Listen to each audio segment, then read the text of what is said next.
Nosy. Nosy. Nosy. Who's the best girl?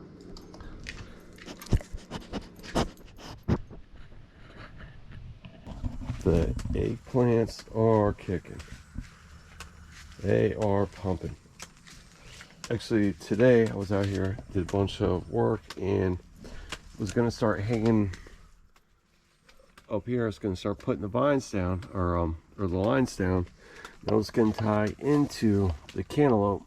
I'm going to start stringing these up so they start going. That one and that one kind of got pushed to the side. Gotta get these two out and the ones on the other side, but you will see them shortly.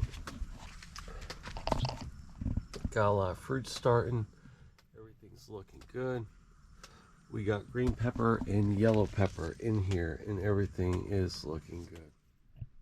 And now the red potatoes. 4 bags of red potatoes, and you can see first was just on one, and it's like that rust. Is that rusted mice? And like underneath it's like getting yellow. Oh my god. You know, they only been in for maybe about a month and a half, maybe 2 months.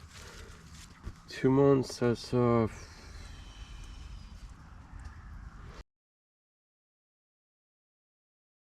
days to harvest, so hopefully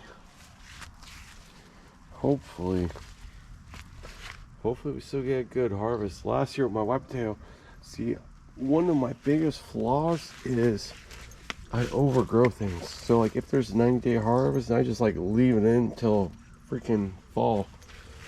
And yeah. So, you know, everything's about learning, and as you go, just constantly adjusting. But look at this. That's that turmeric. That turmeric is coming up. That's green turmeric. It's not so good for cooking, but really good for medicinal purposes, as far as like you're sick, or like if you want to make creams or whatever. It's amazing stuff. And the ginger is coming up.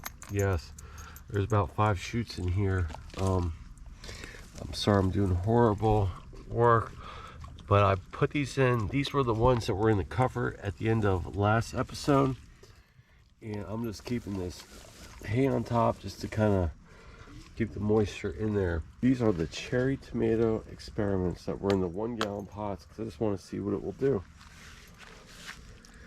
And here's another one. Here's the other one. These were really sick at one point in time, and now they are kicking.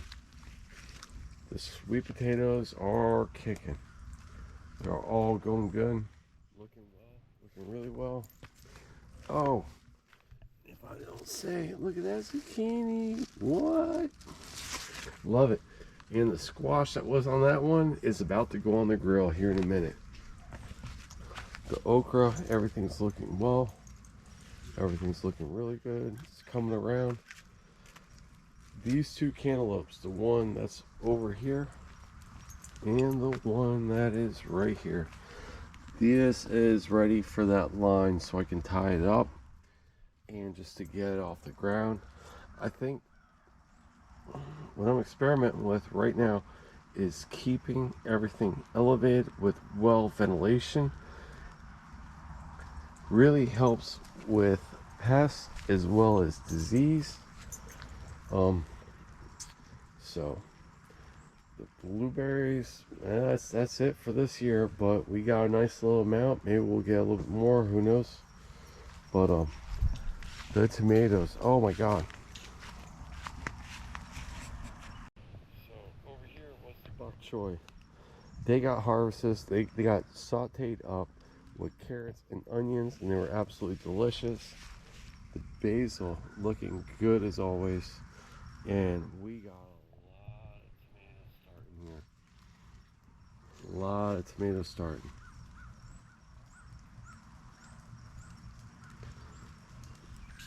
It's right at twilight. And this was the one from last week where I was talking about if I just get one long shoot with all tomatoes, I'll be happy. I'll happily piss off the wind. And when I was tying these up earlier today, I knocked off 1, 2, 3 when I was tying up that back one. But you'll have that. As far as the carrots and beets, everything's looking good. They're all pumping. These tomatoes are a little bit more behind the other ones. Really got no little green tomatoes starting back there, but it's all good, you know. It's all good. And the watermelon. 2 watermelon plants right underneath here. They're gonna grow up.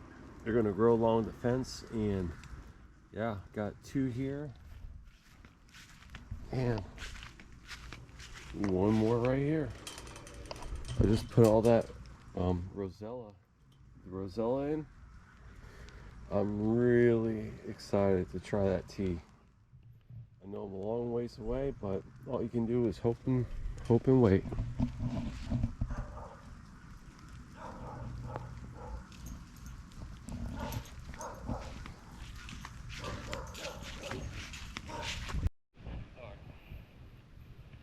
This cherry tomato is kicking. This thing is going. A lot of baby tomatoes starting on it. Looking good, looking good. Yeah, loving it. The papaya's going. I just transplanted all this bok choy out of the 72-inch cone. The catnip's kicking. Got coffee in the other day. These came in 1 pot. There was like 8 plants in here, and I separated them all out. We got coffee, more rosella, more green turmeric. Moringa is back there that I've been germinating the seeds, and I just put them in. The fig is kicking. It's looking good. The everberry mulberry is looking absolutely. It's going, you know. That's all you can ask for. In those 2 containers, I got the orange turmeric, and these right here are cherry tomatoes, Roma tomatoes, and purple Cherokee tomatoes that I'm just taking the suckers and I'm cutting them and I'm putting them in the soil. I've done it before and they're growing. I got a big one over here that's growing in 1 of the pepper plants because you can grow them that way, but I have no idea how they yield. I don't know how that all works out, but I'll definitely let you know. And I just stepped in Camacho's. Last week I was showing you the first peach on this peach tree, and well, there was originally 6. I cut them off just to, I didn't want to push in the fruit because I wanted to focus on growth, but I wanted to taste the peach and see what it tasted like, and it was absolutely amazing. Got it grown in this big container, got some thick mulch on top, got some good drainage, and I'm just watering and feeding it left and right. And yes, once again, I got to turn the compost. Got the borage from last year kicking on through, and all that buck chow that was in here all got eaten except for 1. So, but sweet potatoes keep on rocking. Over in this one, put more rosella, put 3 rosella, got one sunflower coming up, but that's all good. The onions are kicking. I need to top these onions, and I got more garlic germinating because I learned from my past mistakes. But I'm growing garlic, and that's exciting without having to deal with the germination of a freeze. Yellow squash. Got some leaves. Hopefully they got good and pollinated. Cucumber, more cucumber. This cucumber, I hooked it up on a pole so it can go straight up. Because I think last year where I really messed up. So last year where I really messed up was I would only allow the cucumber to grow from the base of the bed up to the top of the fence. When it hit the top of the fence, it still has got all this growth period. So instead of it continuing to grow up, it would just flop over, and then all of a sudden you were dealing with no ventilation, no wind coming through, and it became a magnet for mildew, other diseases, etc., whatever, and it's just a domino effect. Last week when I showed this bed, this was looking really bare. Everything was kind of like all these kales. They were all over there. They were bunched in one. It looked absolutely horrible. I came out here. I try to separate everything with the bok choy, the kale, give everything breathing room, give another layer of mulch, so everything was good and protected, and everything is responding quite well. The bok choy is looking nice. The new kale's looking good. This kale's looking good. I'm tempted to start taking those lower leaves just to kind of get them out. And we are dealing with stink bugs. And we have the purple Cherokee tomato. It's looking good. I've been trying to get the suckers out of there, but I think some plants, you shouldn't even bother pruning them. Like some are better pruners, some aren't, and I really wish I never pruned this. But now the other tomatoes on the other side, I'm glad I pruned. The muscadine wine grape. Yep, right here. It is starting to go. Actually, speaking of pruning, I need to come out here and give this a nice little clean up. Now I'm heartbroken. Half of my cilantro is now missing. The parsley is coming up, but very slow, but it is what it is. Got my pot squash. Just seeing what it does in these 1 gallon pots. The beans, everything's looking good. These are table cucumbers on the back side. I'm about to put poles so they have room to grow right on up. The sunflowers are looking good.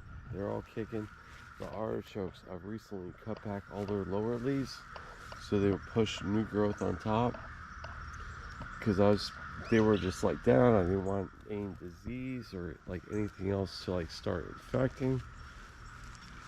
But yeah. Oh, the peppers are looking good. Everything's looking really good, and just really, really hype. Just things are going well, and I would hate, it's not when you're gonna have problems, or it's not if you're gonna have problems. It's when you're gonna have problems. And all you can do is be proactive. All the sugar peas are growing up along the fence. They got attacked at the bottom, but the tops look good. The peppers, the knights of the peppers that surround the lemon tree. So, and look, I cut off all the buds on this lemon tree. Now it's pushing new buds. This thing is a fruiting machine. I just want it to get a little bit bigger than 12 inches tall. Well, anyway, so that's a wrap for this week. I'm going to be feeding as well as spraying this week some organic stuff, and yeah, I hope I don't kill it. I wanted to go in about neem, but I'll talk about that next week. Y'all take care. Peace. And I don't know where the hell it went. It's not here. Maybe the stink bugs got it. Maybe the stink bugs.